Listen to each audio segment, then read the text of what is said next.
Hey guys, back with a quick nipper review. Totally the most exciting review in scale modeling. So I was using a pair of God hands, which I got on a bit of a sale like a year and a half ago. But they broke, and they broke cutting a very flimsy, tiny little piece of soft sprue, which is pretty common, unfortunately, with God hands. They give you great cuts, but they're reasonably expensive, and they're pretty darn fragile. So I wanted to try something else new. So just today I got these DSPIAE brand STA single blade nipper version 2.0 sprue cutters. Say that 10 times fast. So they have a single blade and the other side has a hard flat surface like an anvil. It's actually a pretty common way of doing sprue nippers. You can do them with two blades like a pair of scissors, but this style, the new Ming versions, which get really good review, which might actually be the same exact nippers with a different brand on them.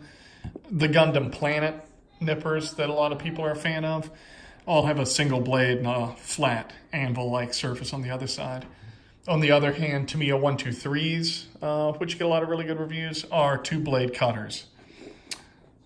Just to compare, I have my really horrible backup Army Painter brand wire cutters. Well, no, they're sold as sprue nippers, but honestly, they're like the wire cutters you find on the side of a Panther.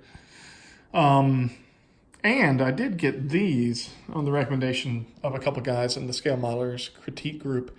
These are cutting forceps. They're actually basically sprue nippers, but built in the style of tweezers or forceps. And UMM sells a bunch of versions.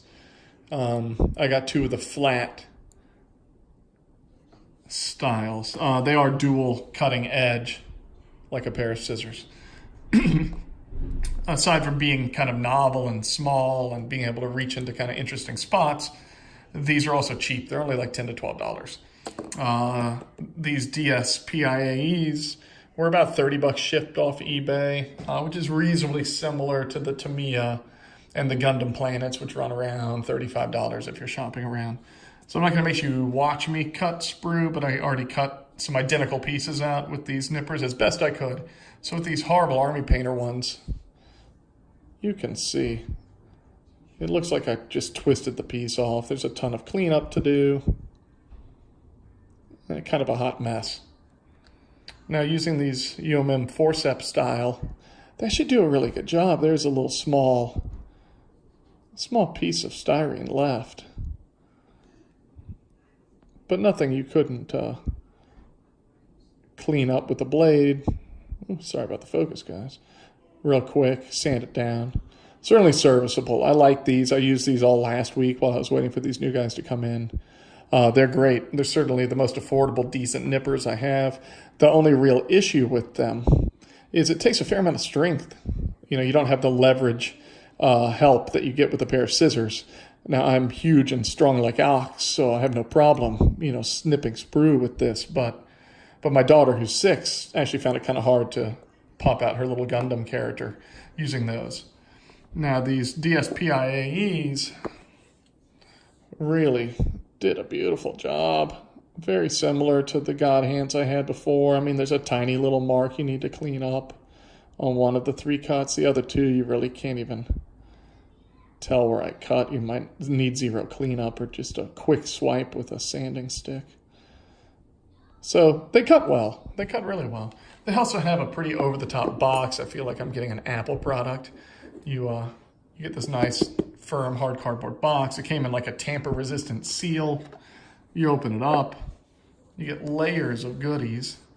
So on the top, and the translation into English is kind of poor. Like a lot of products in our hobby that you get from overseas, but they do explain exactly the best way to cut with them, which is nice. You get this, which they call a nipper holster. I will not be wearing it on my belt, but it's to protect the blades when you put them up. You can then, you also get a serial number to make sure you don't have a forgery. Inside here, there's some more information, little information booklet and such and so forth. A cleaning cloth. I mean, that's pretty branded even. It's pretty nice.